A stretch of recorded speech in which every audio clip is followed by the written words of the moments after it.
Right here, we got everything taken apart. We got the block, ignition coil, you got your rod and piston, you got your flywheel, you got your crank, head, valve cover, got a stock cam. We're going to be doing an upgraded header pipe. We're going to be doing an upgraded carburetor. We're going to be adding a fuel pump.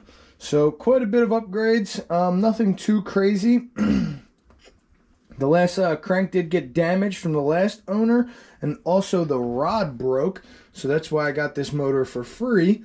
But yeah, I mean, I got the billet rod off Amazon, flywheel off Amazon, crank off Amazon.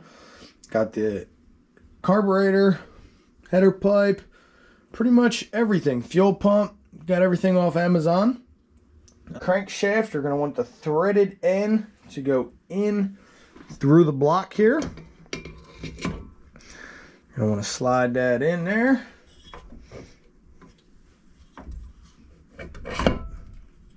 Make sure it's seated all the way. Now that we got that in, arc billet rod off of Amazon. So one thing you want to notice is this has an arrow on it. The piston has an arrow. You want to make sure when you insert this piston into the cylinder, you want to make sure this arrow is pointing down. Okay, another key factor is these little gaps here, like you can see right there in these piston rings. You want to make sure that they are turned 180 degrees in the opposite direction of each other. So I just got some regular motor oil here. I like to just try to fill up a cap full just to oil everything up as we're going together. You don't need an insane amount. Again, just a cap full.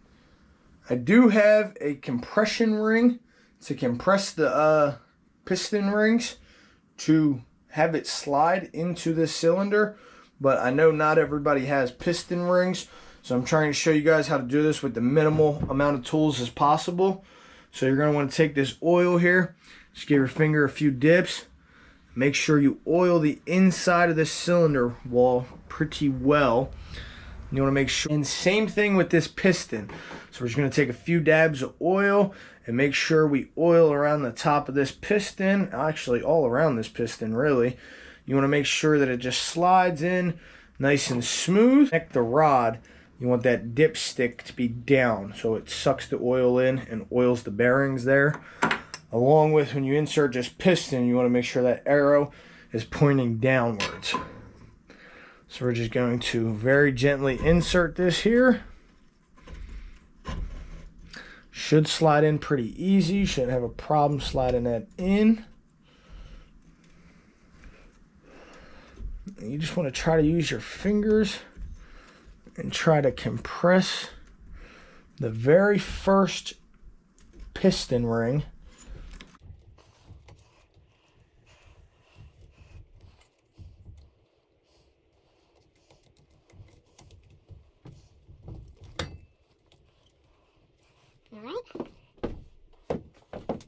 Now the first ring's in, you want to take this second ring, and you just want to try to push on one side, get that side all seated in, push on the other side, get that other side all seated in, and maybe take a wooden handled hammer or something very soft, and once you get it in, just give it a few taps to just help work it in. Again, you want to make sure these piston rings are seated all the way. You don't want to go bending these up because then you'll have oil getting in your head, and that is never good. First ring in there. Now we're out to the second ring. Same thing. You want to make sure that you position these rings again 180 degrees. So the first opening was at the top, and the second opening is at the bottom. So you want to take fingernails, compress them in while compressing them. You want to put some downward force on that piston. The piston should just slide right in. Now we got that piston in. You're going to want to seat that rod onto your crankshaft here.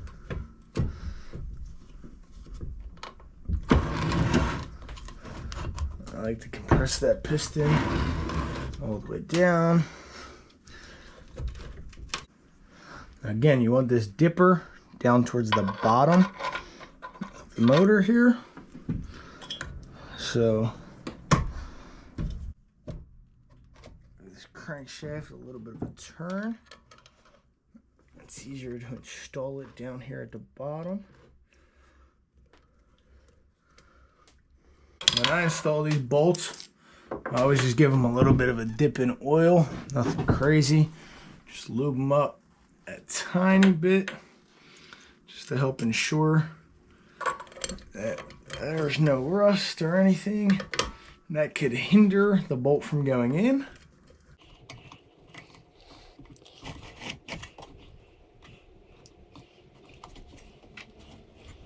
And then with this secondary bolt, let's put a little bit of oil in it.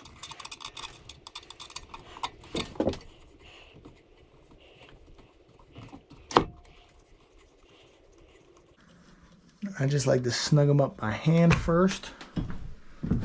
Alright, now that we got those in hand tight, then when you're going to take your 1/4 inch torque wrench here, make sure this is inch pounds, not foot pounds.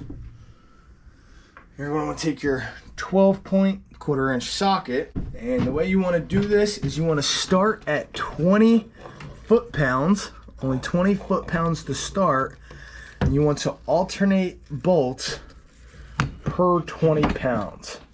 So 20, after 20, 40, after 40, 60, so forth and so forth. And I torque this down to, nope, there we go, on the bottom bolt, and you want to torque this down to approximately 160 inch pounds is what I like to set these billet rods to. Alright. Alternate bolts. So after you're done tightening the top, you want to go back down to this bottom. Right there, for the inch pounds, back to the top.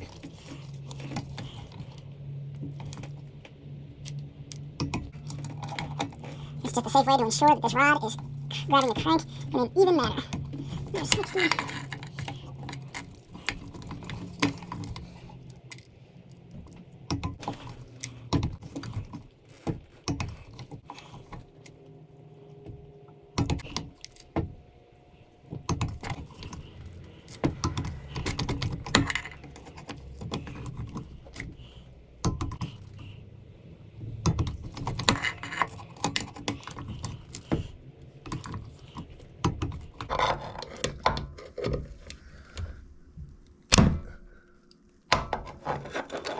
And I broke a bolt.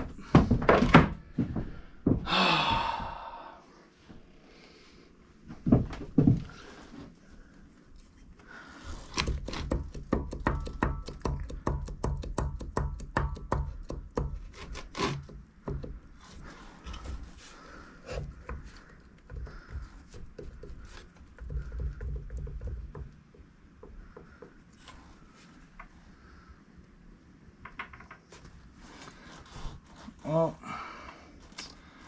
that's exactly what you don't want to do. So, yeah.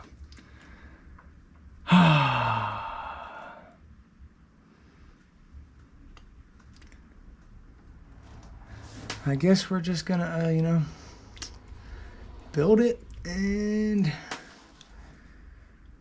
we will see how that holds up.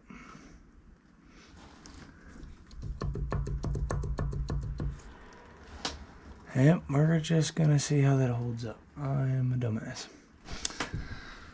But hey, I guess that's what we're here doing, is learning, right? Well, you broke that off. Let's see what is next. Before we put this head on, you want to put these valve springs in. We got upgraded 26-pound valve springs instead of the stock 12 or 18 pounds that come in them. You don't want to drop your valves out like that, but here you go. You want to hold that valve in from the back, compress your spring down, boom, just like that. And we're going to want to do the same thing for this exhaust side, so we're just going to move these valves out of the way, the valve tappers. You want to hold your actual valve in from the back. Boom, it sits in there. And then this exhaust side actually has this little cap. I'm not sure if you see it clearly. but it has that little cap just to ensure it's a nice tight hold on it and it's not going to pop out. Intake is recessed a little bit, but that exhaust side is not, so you want to make sure that is in there. Let's just keep moving on. All right, so this is your head gasket. It's gonna go right on there. So now we're gonna install this head. You wanna make sure your spark plug is at the top here. And once you get your spark plug at the top, the dowels will hold the head on. Now to put these back in, you got 4 bolts, 1, 2, 3, 4. Again, I'd like to dip them in a little bit of oil.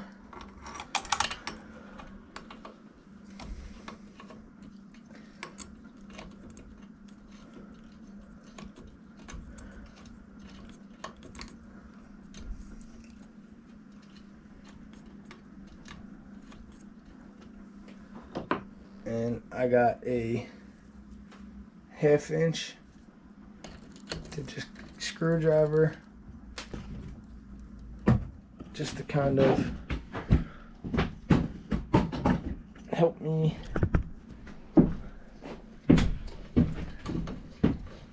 put these head bolts in. You don't want to tighten them down fully yet. I just snug them up a little bit.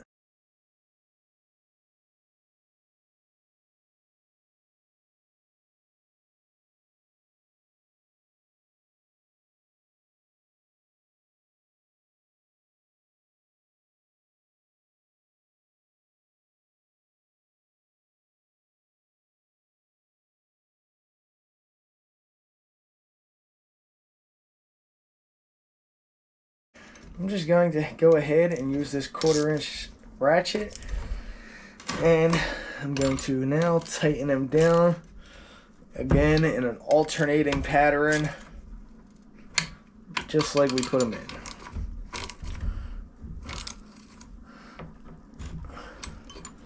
Go back through once they're all tight and just give them one more good snug.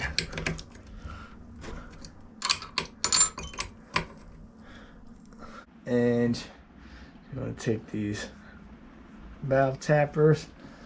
I like to just take a little bit of oil, wall them up nice and good, and you want to stick that right through, which then will protrude your rod through the top. So before you protrude it all the way through, you want to make sure that they're seated correctly into the rocker arms. And a little bit of oil. We're going to do the same right for the other side.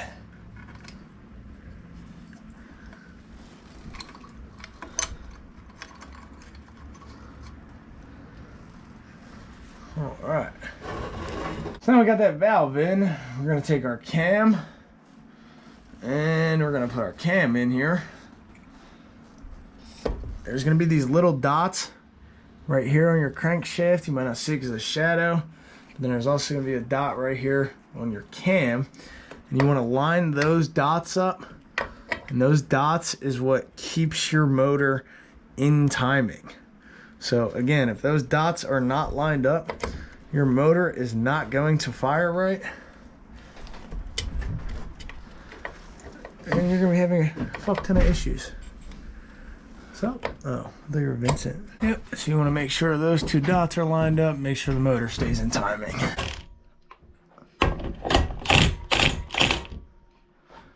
Showing our tight.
what?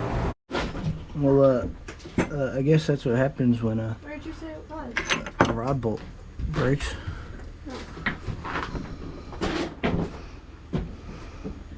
The 196 clone, blowing up, blowing a rod through the block.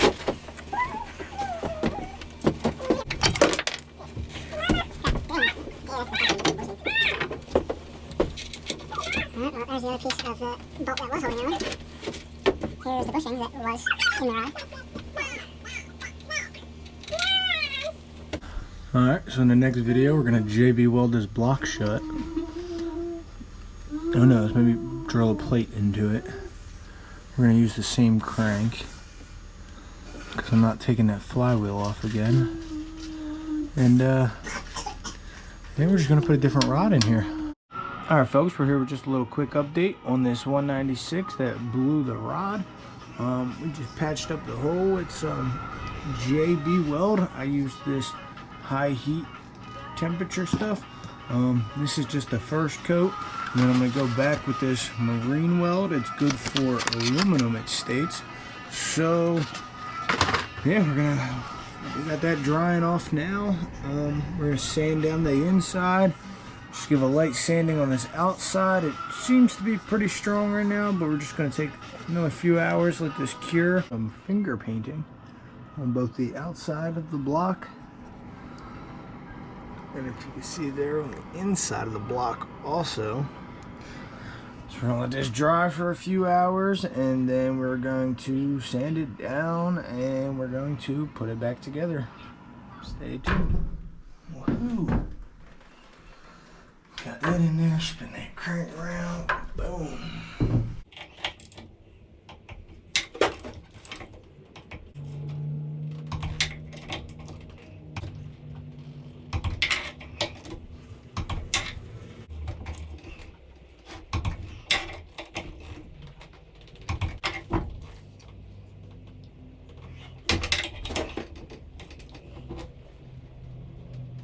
Alright, something very important when installing this cam. There's a little dot here, a little dot on our cam. You're going to want to place that in there to where the teeth line up. So I can't get a great angle of this, but you might have to spin your crank just a little bit. Right there we go. So you want those two dots to be lined up perfect with each other. That's going to keep your motor in timing. And pop our stick bolt back in here. 1,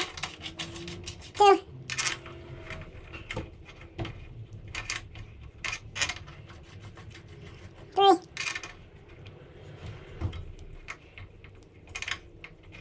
Cross thread.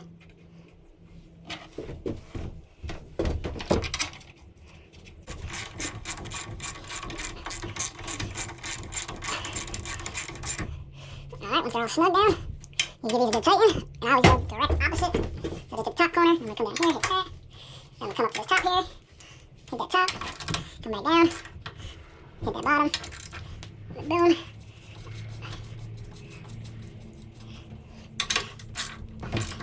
And boom, there we go.